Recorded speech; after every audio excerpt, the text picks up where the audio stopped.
जी, अस्सलाम वालेकुम। मेरा नाम मुजैब नकवी है। मैं आज की जो इस वीडियो के अंदर मेरी एक प्रीवियस वीडियो थी जिसके अंदर मैंने एआई का बताया था कि एआई आपकी फ़ाइल को असेसमेंट करता है उसकी और वीज़ा अफ़सर को अपने रिमार्क्स देता है।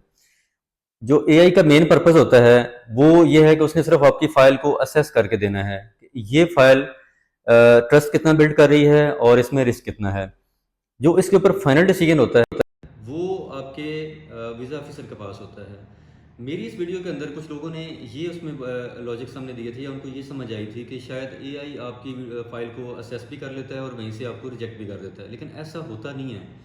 जो आपकी फाइनल डिसीजन है, वो डिसीजन पावर जो है ना वो वीज़ा अफसर के पास ही होगी कि फ़ाइल जो भी आपका एआई होता है, एआई से सिर्फ उन्होंने एक टूल्स है किस्म का। इससे पहले एम्बेसीज ऐसे टूल्स यूज़ किया करती थी जिनके अंदर वो आपकी फ़ाइल को वहाँ से रिकमेंडेशन लेते थे, उसमें असेसमेंट करवाई जाती थी, बाद में जो वीज़ा ऑफिसर है वो उसके ऊपर अपने नोट पैड करता था आगे। लेकिन अब चूँकि एआई का दौर है, तो एआई टूल्स के ज़रिए वो आपकी फ़ाइल को असेस कर लेते हैं। एआई उस फ़ाइल की असेसमेंट रिपोर्ट आगे वीज़ा ऑफिसर को दे देता है।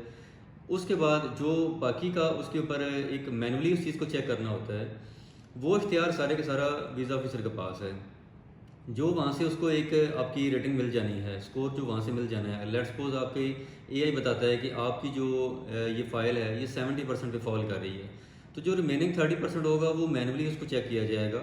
वीज़ा ऑफिसर उसको देखेगा। कहीं पे कुछ चीज़ें होती हैं जो मैनुअली तो इनलाइन होती हैं, लेकिन एआई ने अपनी एक डेटाबेस के एनालिसिस के ऊपर उसने एक अपनी उसने अपनी रिकमेंडेशन दी हुई है। लेकिन जो मैनुअली चीज़ चेक करने वाली होती है वो वीज़ा ऑफिसर ने खुद देखनी है। उसके बाद उसने डिसाइड करना है कि मैंने इसको वीज़ा देना है या नहीं देना। ये एक थोड़ी सी कन्फ्यूजन थी मेरी लास्ट वीडियो के अंदर, और ये मैं चीज़ चाह रहा था कि मैं आपसे डिस्कस करता और उसमें आपको थोड़ा सा तफसील से बताता। इसमें जो सबसे बुनियादी चीज़ है, मैं आपको स्टेप बाय स्टेप अभी इस चीज़ का बता देता हूँ कि एआई आपकी फ़ाइल को असेस कैसे करता है। सबसे पहले जो एआई ने देखना होता है वो उसने अपनी आपकी एक वे ऑफ लाइफ को देखना होता है। वे ऑफ लाइफ से मतलब आपका जो लाइफ स्टाइल है वो या तो आपके सोशल मीडिया अकाउंट से मिलता है जो आपने उसमें प्रोवाइड किए होंगे। अगर आपने वहाँ पे ये चीज़ नहीं है तो उसने देखना है कि जो इनका एक्सपेंसेस है, इनके आपकी जो बैंक स्टेटमेंट के अंदर जो चीज़ें आप एक्सपेंड कर रहे हैं, आपके वहाँ पे जितने भी एक्सपेंसेस हो रहे हैं, उन एक्सपेंसेस को लेके वो आपको सारी आपकी लाइफस्टाइल को गौर करेगा कि ये कहाँ-कहाँ पे इनकी एक्सपेंशन होती है लाइफ में, इनकी स्पेंडिंग कहाँ-कहाँ पे है पैसे की, उससे इनका वे ऑफ लाइफ क्या बनता है। एक चीज़ ये हो जाती है। देन उसने असेस करना है इनकी ट्रैवल हिस्ट्री। तो ट्रैवल हिस्ट्री से वो क्या असेस करते हैं कि ये ऑलरेडी ट्रैवलर हैं और ये बाहर घूमते हैं, जिससे वो एक रिस्क आपका कम कर देता है। अगर फ्रेश पासपोर्ट होता है तो ऑब्वियसली उसके ऊपर एक रिस्क बढ़ जाता है। उसने तो अपना डाटा देख के उसने उसके ऊपर एक अपनी फीडबैक दे देनी है। थर्ड वन उसके अंदर जो आपकी अर्निंग होगी, वो देखिएगा कि इनका जो सोर्सेज हैं, इनके जो सोर्स ऑफ इनकम है वो किस तरह का है। वो एक स्टेबल है, एक इनकी लगी बंधी वहाँ पे इनकी इनकम आ रही है, या उसके अंदर जो है वो फ्लो जो है ना उसका ऊपर नीचे हो रहा है। अगर तो उसके अंदर फ्लो आपका कम हो रहा होता है, कभी आपके पैसे ज़्यादा आ रहे होते हैं, कभी पैसे कम आ रहे होते हैं, तो इस चीज़ को वो रिस्क कंसिडर करते हैं। वो ही समझते हैं कि एआई कम से कम ये चीज़ समझता है कि ये जो फ्लो है ये एक स्टेबल नहीं है, इसके अंदर कुछ रिस्क हो सकता है कि कभी इनके पास पैसे ज़्यादा होते हैं, कभी कम होते हैं और कभी नहीं होते आके। जब ये सारी असेसमेंट्स और सारी उसके जो पॉइंट्स होते हैं वो वीज़ा ऑफिसर के पास चले जाते हैं, तो वीज़ा ऑफिसर उन चीज़ों को फिर मैनुअली देखता है।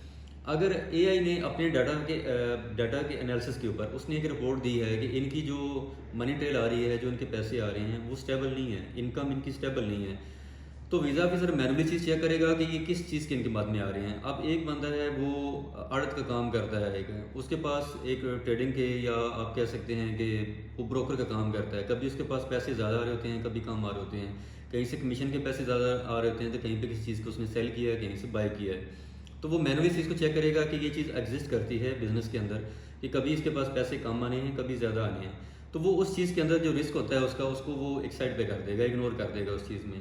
लेकिन एआई ने तो अपनी असेसमेंट दे दिया ना उसको आके, उसने तो देखना है कि स्टेबल इनकम है या इसके अंदर डाउनफॉल अप एंड डाउन इसके अंदर ज़्यादा है आके। पहला पॉइंट उसमें हो जाता है ये वाला। दूसरा पॉइंट आ जाता है कि उसने आपका लाइफस्टाइल को चेक करना है। लाइफस्टाइल को चेक करेगा, आपके सोशल मीडिया से वो चेक करेगा। सेकंड वन, जो आपने पैसे खर्च किए होंगे वो उस चीज़ से चेक करेगा उसको। लेकिन जब वीज़ा ऑफिसर के पास मैनुअली वो पॉइंट्स जाएंगे तो वो उसके ऊपर असेसमेंट कर लेगा कि इनका जो लाइफस्टाइल है वो किस तरह का है। अगर इनके पैसे एक नॉर्मल जो उनकी एक्सपेंसेस होते हैं उनके अंदर ये चीज़ें इनके एक्सपेंसेस हो रहे हैं या ये अनयूजुअल हैं, इनके अखराजात ज़्यादा हैं या इनके कम हैं, और ये अखराजात इनकी फ़ाइल के ऊपर सूट कर रहे हैं या नहीं कर रहे।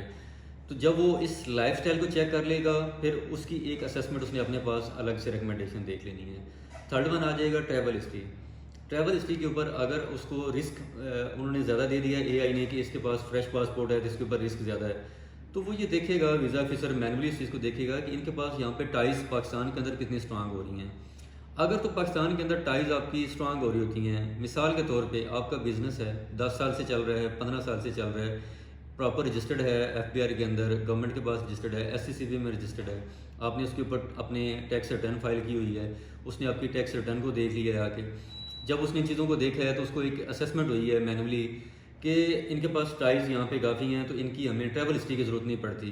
बिज़नेस इनका इतना स्ट्रांग यहाँ पे है कि ये वहाँ पे ओवरस्टे नहीं होंगे और ये वापस आ जाएंगे इस बिज़नेस के लिए।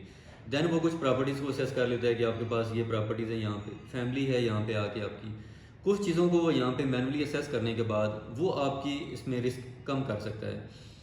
तो इस सारी जो आपको जितनी भी डिटेल्स आपको मैंने दी है, इसके अंदर जो बताने का मेन पर्पस था वो ये है कि एआई सिर्फ आपकी असेसमेंट करता है फाइल को, वो उसके ऊपर पॉजिटिव नेगेटिव जितने भी रिमार्क्स होते हैं वो अपनी रिपोर्ट वीज़ा ऑफिसर को दे देता है। वीज़ा ऑफिसर मैनुअली बाद में उस चीज़ को चेक करता है, उन सारे पॉइंट्स को वो थारोली उस चीज़ को वो एक बार एवेलुएट करता है। एवेलुएट करने के बाद फिर वो उसमें देखता है कि इसमें रिस्क ज़्यादा है या इसके अंदर आपका जो ट्रस्ट है वो ज़्यादा हो रहा है, और इसी बेस पे वो आपकी डिसीजन कर देता है। मेरा ख्याल है कि अभी आपको इन चीज़ों में काफ़ी हद तक समझ आ गई होगी। मज़ीद अगर किसी चीज़ की आपको इसमें कोई भी पॉइंट समझ में नहीं आता तो आप मुझे बता दें, मेरे आप व्हाट्सएप पे कांटेक्ट कर लें। इसके अलावा अगर आपने अपनी फ़ाइल की असेसमेंट करवानी है, आपने अपनी फ़ाइल की रेटिंग अपनी दिखानी है कि आपकी फ़ाइल किस तरह की है या आप कैसे अपनी फ़ाइल को बेहतर बना सकते हैं, तो आप मेरे साथ आप व्हाट्सएप पे भी कांटेक्ट कर सकते हैं और मुझे यहाँ पे भी आप कांटेक्ट कर सकते हैं। Thank you.